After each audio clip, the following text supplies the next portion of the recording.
Life was feeling a little hopeless at the beginning of the year for me. I was just going through the motions. I didn't really feel like I had anything to look forward to. It's kind of a midlife crisis of sorts in the run up to my 40th birthday. Feeling like all my best years were behind me. Life had just passed me by, and from there I slipped into depression. So to cut a long story short, I took myself off to therapy. I started taking antidepressants and I re-evaluated everything. I knew I needed a new beginning, like nothing totally over the top drastic, but still a solid shake-up. On my 40th birthday then, I shared the story with my email newsletter and I got lots of questions basically asking how I did it. So that is what this video is about. It is about how I recreated a life that feels intentional, that feels balanced and fulfilling.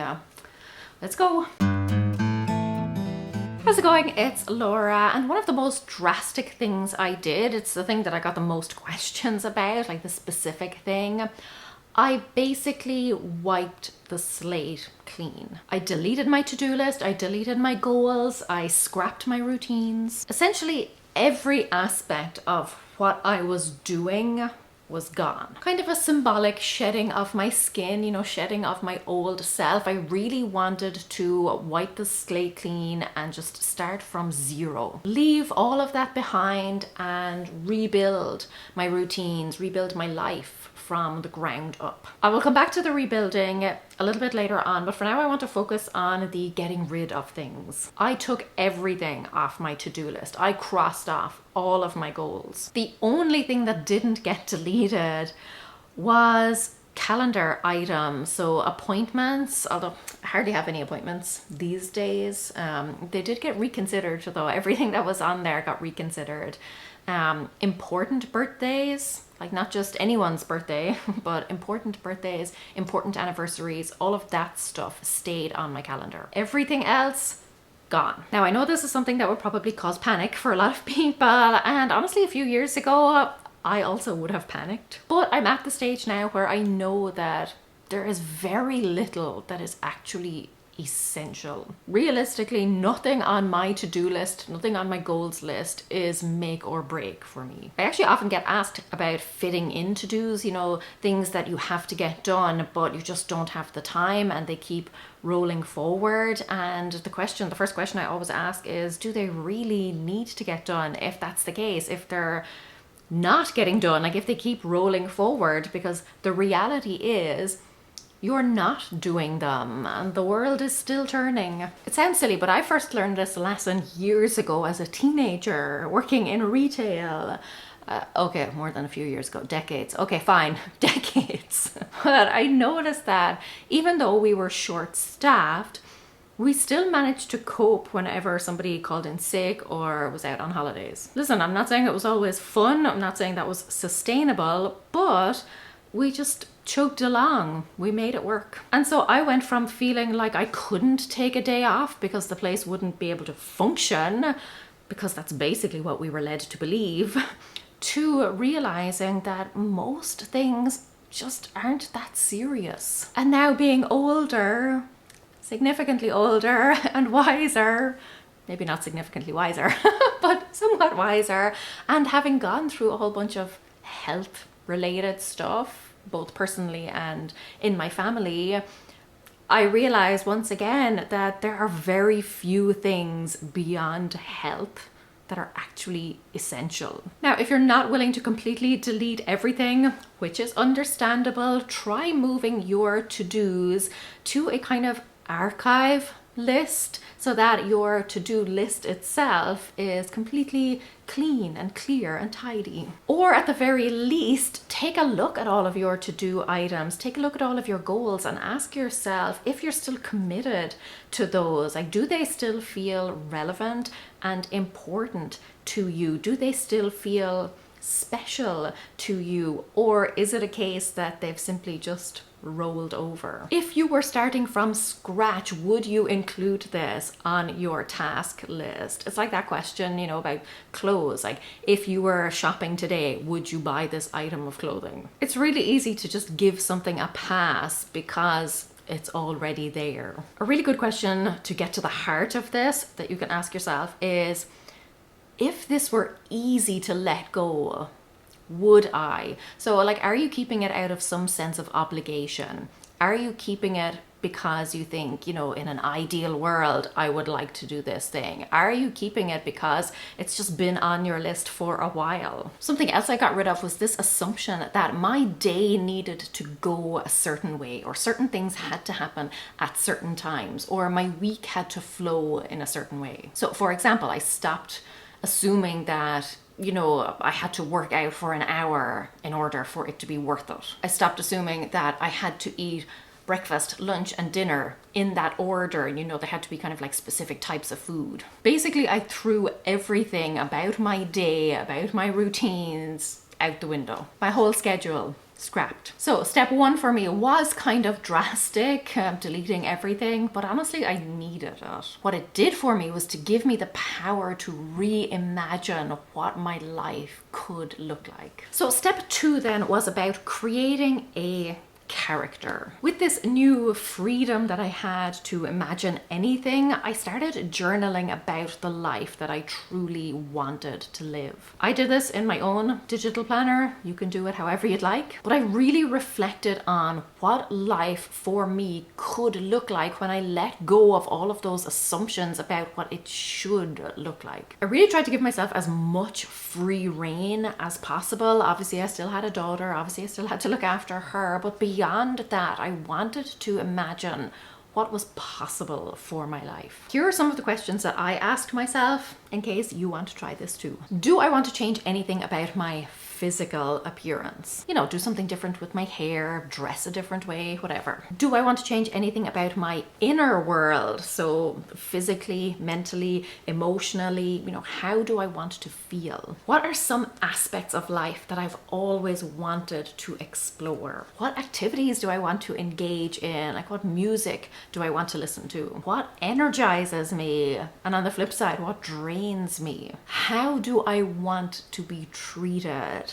What am I no longer willing to accept? Now, I will say sometimes I find it difficult to answer those types of questions about myself because I have so many hang-ups. I have so many beliefs, conscious or otherwise, about what is possible for me.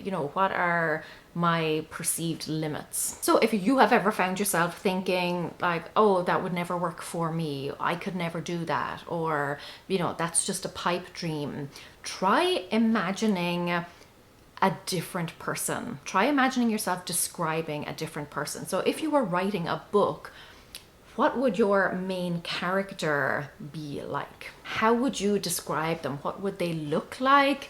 What kinds of things would they be doing? What kinds of things would they enjoy? Who or what would they surround themselves with? What would their environment look like? Sometimes you have to create a fictional world in order to free yourself from the constraints that you perceive exist in the real world. So when I had journaled about all of that, when I had written lists about all of that, things that I wanted to do, etc., I started to create an ideal day for myself / that character. And it was just like an ordinary, generic day, nothing wild, but something that I could actually do on a daily basis. I talked about things like taking a moment in the mornings to feel gratitude for my husband. He really helped me get through the depressive episode, and I realized that I had taken him for granted, not consciously, not intentionally, but just as part of life, we take certain things for granted. So that was something that was really important to me. I also wanted to do some form of gentle exercise. I realized how important exercise is, but I needed something that was going to be sustainable, something that was easy, that I could actually stick to. Again, I threw away that assumption that workouts had to be hard. I threw away that whole no pain, no gain thing. I threw away the idea that a workout had to be an hour long or a specific length of time. I threw away the idea that you had to have expensive gym equipment. No, I just wanted to spend a few minutes with like some little hand weights and, you know, do some gentle stretching. I also really wanted to pay attention to the changing of the seasons, particularly when I was out walking the dog, you know, really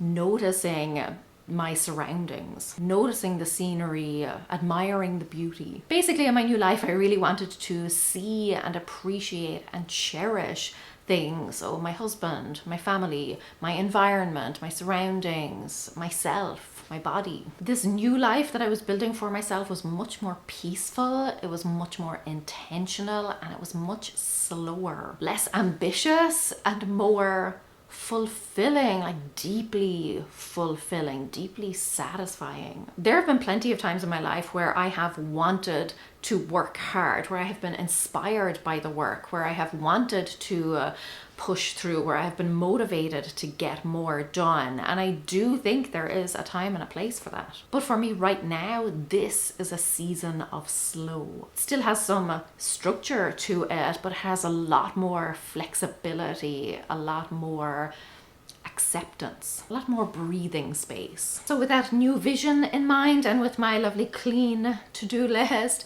I slowly started to rebuild my life. So I started with the framework, so like the bookends of my day essentially, starting with my morning routine and my evening routine. Knowing that I wanted life to be slow, knowing that I wanted to have things, you know, I wanted to take a very low-key approach. That's what I was thinking when I was designing these routines. I knew that I wanted my morning to start with gratitude, both for my family and for myself. I prioritized greeting my husband, and then some very gentle exercise, some stretching, and then some meditation. It was all designed to start my day on a very calm and loving note. I didn't want anything to be rigid or inflexible, nothing that was very taxing. I also knew then that I wanted to end my day by winding down, by reflecting. I didn't want to go to bed with a million thoughts still racing around my head, so I really focused on slowing down. So journaling was a big one, reviewing the day, just looking back over things I had done and planning out the next day. And to do that, I used my ideal day that I had created. And so for that, the ideal day was kind of like the template. And each evening then I kind of slot in the specifics of what I would like to do the following day. And then reading. Always reading. Again, very calming, very soothing, and prepping me for one of those foundational habits, which is good sleep. In between then, I would give myself a small number of tasks that I could complete, and I would give it, like I would make it a mix of both work and personal tasks. So I used to believe that it was just kind of work things that you could put on your to-do list. That was all that I really scheduled in. I felt like personal stuff was really just what you got done when you were finished doing all of the other stuff. Like I didn't class hobbies and fun activities as to-do items. Now though, I make sure to put them on my list. So small things like baking some bread or potting up a plant or harvesting some vegetables. Something like that goes on my list every day to remind me to slow down and enjoy life and make time for those fulfilling, satisfying things. It's really made my life so much more meaningful. I also don't give myself like a million goals to aim for anymore. I used to be very much the goal-oriented person. Honestly, I don't really give myself goals as such at all anymore. I kind of just choose one thing that I want to work on. I chip away at that until it's done or until I get fed up.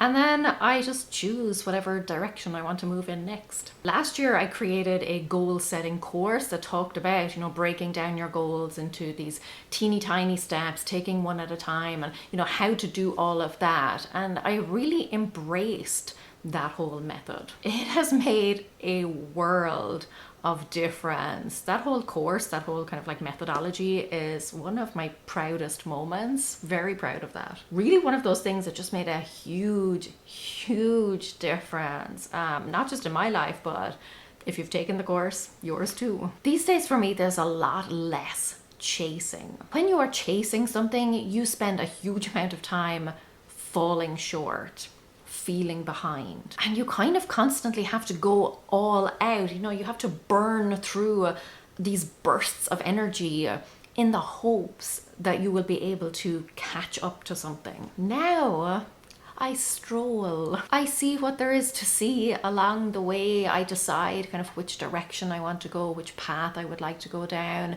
and then I explore that for a little bit. I just see where it takes me. I don't have the whole journey mapped out anymore because I just don't know what tomorrow will bring.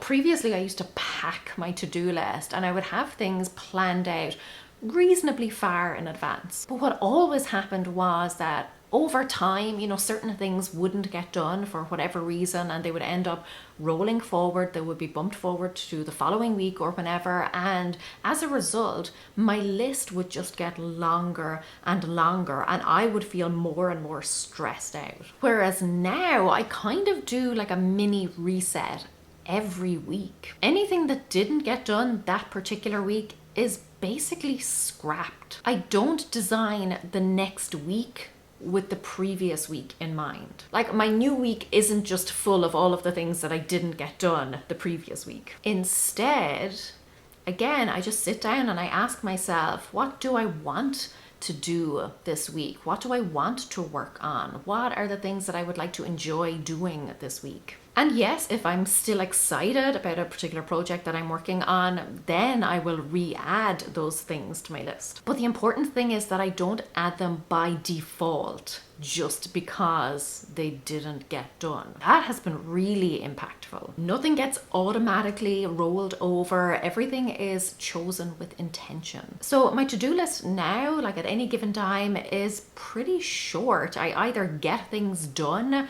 or I delete them, at least temporarily, until the next time they kind of like pop into my mind as something that I would like to do. But nothing lingers. Now again, I know that what I did by kind of scrapping everything was kind of dramatic. If you are considering like a big life reset, but you're not ready for that level of commitment, just review one of your routines, one of your activities, and consider how you could improve it. What could you do that leans a little more towards the life of the character that you have created? Adopt one of their activities, one of their habits, one of their routines, and see how that makes you feel. Since I did all that, I have learned a huge amount about acceptance and forgiveness. Mostly of myself. I used to beat myself up a lot for past mistakes, making a mistake, feeling like I was wasting time, not being the perfect this, that, or the other. But this process, and I think just aging in general, has really taught me compassion. That it's okay that an older version of me was working off old programming, and that I can upgrade really anytime I like. I'm not stuck in old ways of doing things. I can review and reevaluate things anytime I please. I can restart whenever I want. It wasn't too late for me to do it when I was 40. It won't be too late for me to do it when I'm 90. And the same is true for you. Whatever age you are, whatever stage you're at, you can pick yourself up and start again. And that can be in a big way, like mine was for my 40th, or it can just be in a small way, like my little mini weekly resets. The only trick is knowing when it's time. So you do this by regularly reviewing and reflecting to make sure that you haven't got yourself into a rut, that you aren't just doing things on autopilot. If things are feeling stale, start again. If you want to do a life audit of sorts, grab yourself a notebook, grab yourself a planner, and watch this video. It is a collab I did with the wonderful Michelle B, so you're getting different perspectives for a more well-rounded, comprehensive view. It's really going to help you figure out where you are and where to go from here. Until then, go raibh míle maith agaibh, agus feicimid mé sibhte go luath. Slán.